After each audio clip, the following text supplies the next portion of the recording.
Hey everyone, in this video I will guide you how you can send private DM on Thread Instagram app.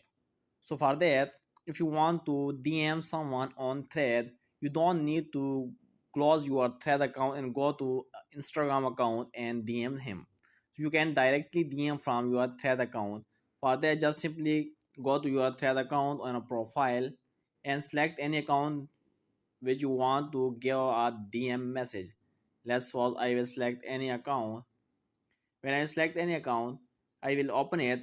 At the top, you can see the Instagram icon. Click on this Instagram icon, and when you click on Instagram icon, you directly go to this Instagram account. Now, just simply click on this message option, and now you are in the DM of that person.